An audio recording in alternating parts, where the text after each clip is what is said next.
Luke texted me to go over the Exostrider plan at the infirmary. Better get going.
Navora, has she been staying here to recover?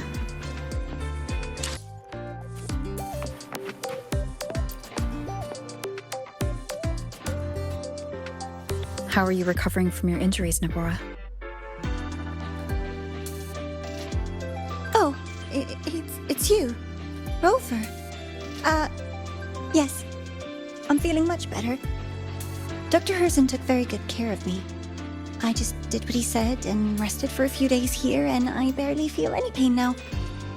Are you here to visit him? Yes, we have something to discuss. Is he here? He's in the counseling room next door. My friend Sigrika is in there. It might take a while, huh? Thanks. Take care of yourself.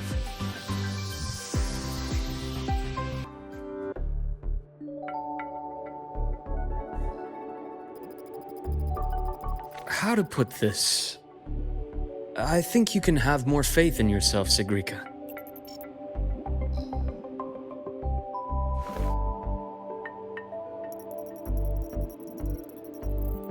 Faith in myself.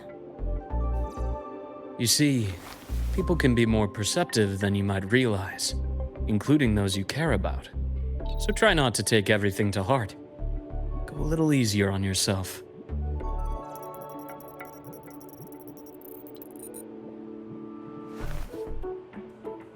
Good or bad, true or false, these things have a way of coming to light. And as your friend Denia said, sometimes a little distraction is good for your health. Yeah. I'll give it a try. Thank you, Dr. Herson. You're welcome. Again, don't push yourself too hard. I take it you're the type who'd suddenly bolt up in bed at night, wide awake, worrying about an exam? That'd probably go on for a whole week. Huh? Is it really that obvious? Only my conjecture. Would you like some candy? Sweets help keep a smile.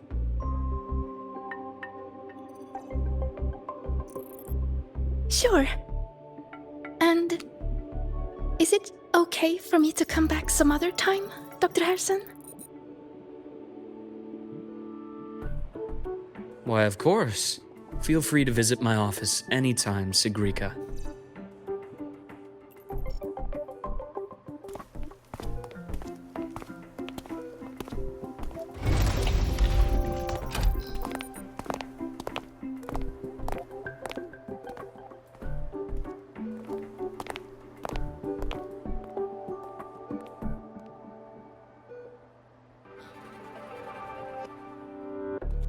So, about that Exostrider plan you mentioned, let's get into it.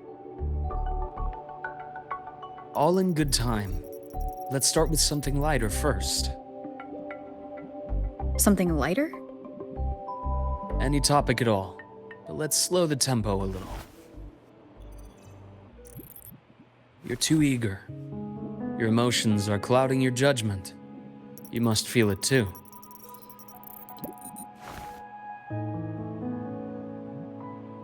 Here, a piece of candy. It'll help take the edge off and lighten the mood.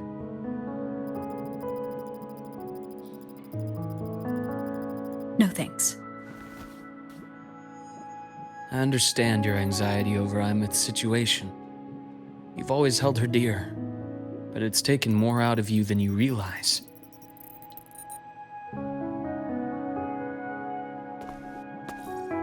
Things are best taken one step at a time. The Exostrider hasn't awakened yet. The key is to pace ourselves. Slow and steady, right?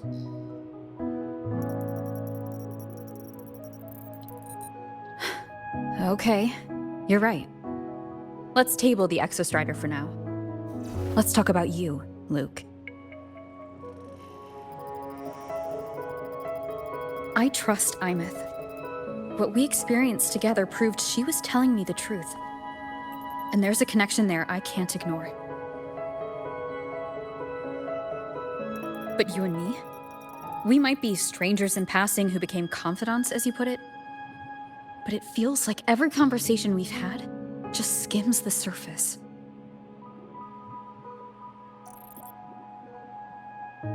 I prefer to know who I'm working with before jumping into something as big as opening the Strider Gate. It'll affect the entire Lahairoi region. Point taken. It seems a proper introduction is long overdue. Please, ask me anything. I'll answer as candidly as I can. Are you a consultant from the Black Shores? That I am not. Work that leaves documented trails doesn't suit my style. But I am acquainted with quite a few bloom bearers. Imeth said she didn't know you well, but that I could trust you. You also know about the bond between me and her. How? Imeth is a sharp girl. Even though you never introduced me to her, she could read between the lines of your actions.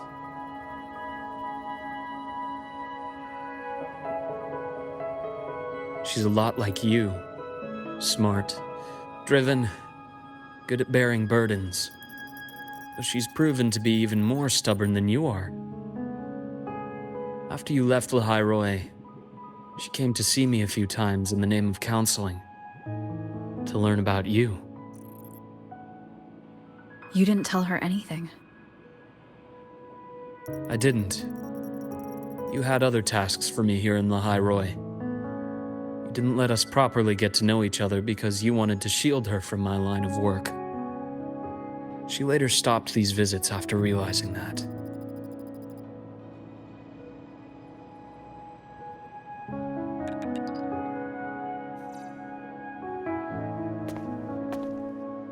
Still, I really hoped she would have opened up to me more. You both tend to keep things to yourselves, and that's never good for anyone.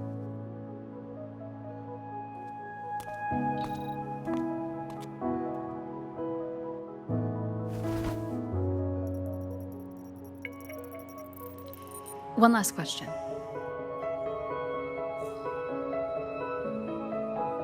What did you mean I had other tasks for you? That is a key topic, but not suitable for discussion here. The Space Trek Collective is backed by a number of different nations and powers. Their internal politics are of no concern to us. There are many watching eyes among the support staff. The infirmary is, after all, a public space. Why don't we take this somewhere more private? To where? I have a place in mind. Just come with me, Golden Girl.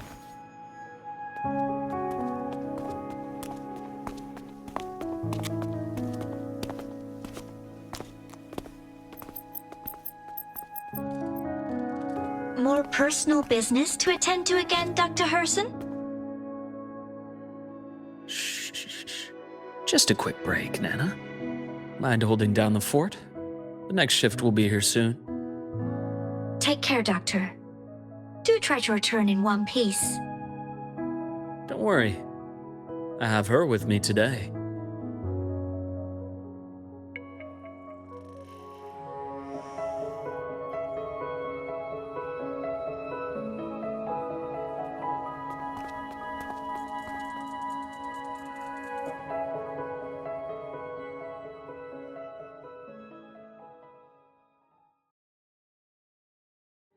Sundermere?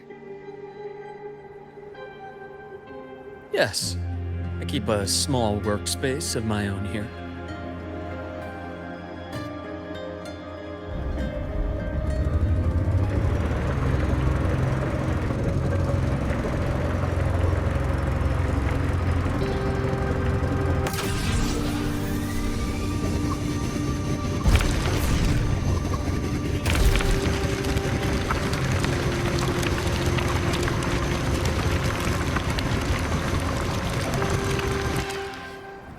Leave them to me. Let's not waste any more time. Ash takes form. Game over. Time to incise. Blink. And agony ends. The Exostrider's sword emits a unique frequency. It shields my workspace from most long-range detection methods. You picked a good spot.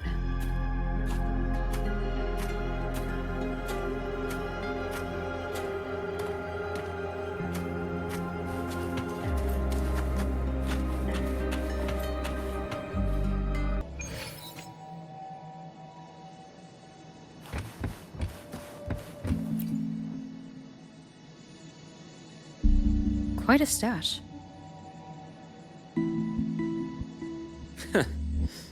This is what a secret room is about. Now, where were we?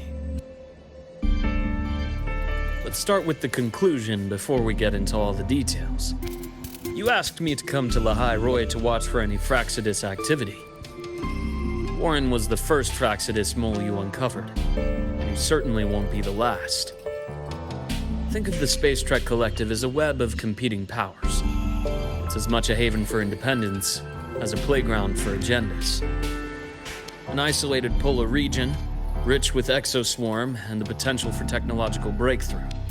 Lehigh Roy is a gold mine, even for the Fraxidus. You're saying the fall of Helios wasn't their real goal?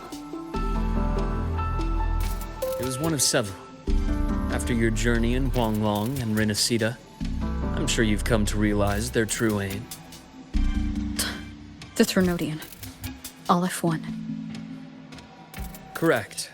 Given the Threnodian's unique nature, it's sure to catch their attention. Moreover, Aleph 1 is closely linked to the Strider Gate, which may be our ticket to outer space. Spying on the Fraxidus is risky. Why would I have chosen you for this task? Well, that is a bit of a long story.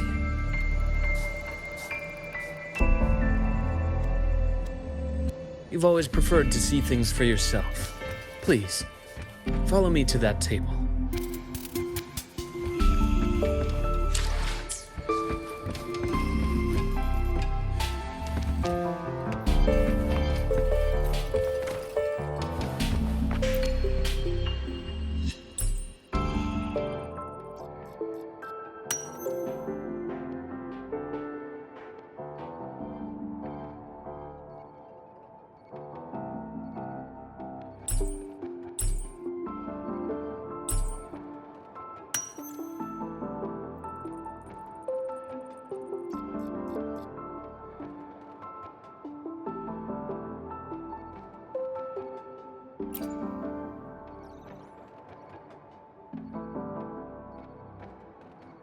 The golden serum, developed by the Naviale group. I prefer its other name, Ichor. My father started it as a medication for rare diseases. But as research progressed, it came to represent something far more ambitious. The drug of evolution. Evolution. Sounds like something the Fraxidus would like. Well, on paper it worked. I became its resonator, so it would be unfair to say it was entirely useless. But I was a rare case who survived. All it cost me was excruciating pain and my colored vision. Most test subjects like me didn't make it. It wasn't until I met you that I realized there was more to the story. The rest is in my study, shall we?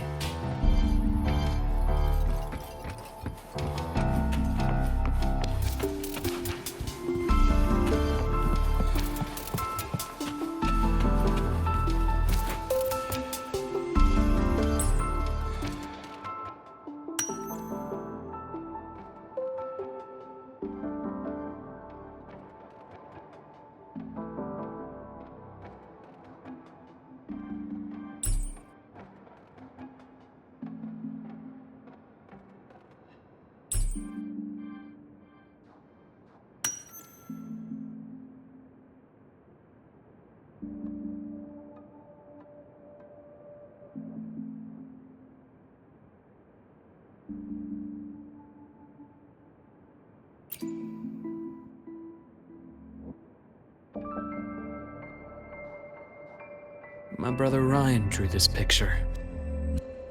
We're not related by blood.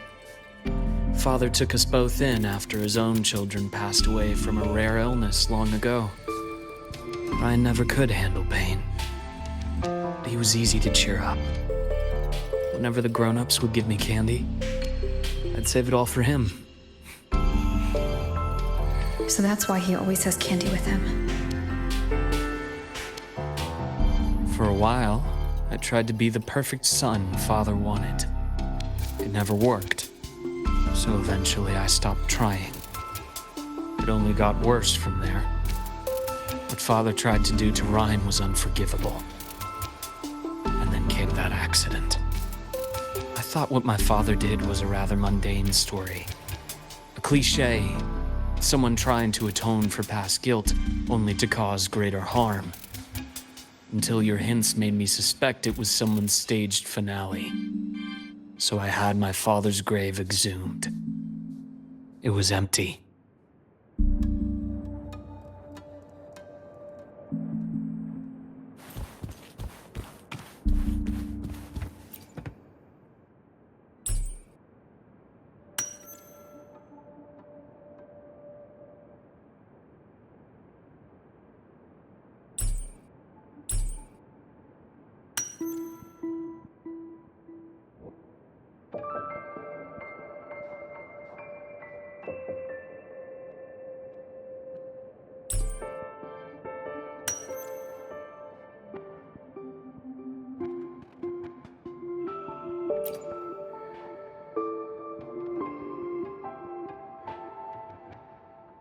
The entire Lola logistics carrier was already blown to smithereens by the time I recovered this page. I managed a quick glimpse before the fire consumed most of the page. It is a report from an overseer. A Fraxidus Overseer's report on its way to the new Federation? Yes. Tucked away in a Lola logistics delivery box. The recipient is Eris in the new Federation.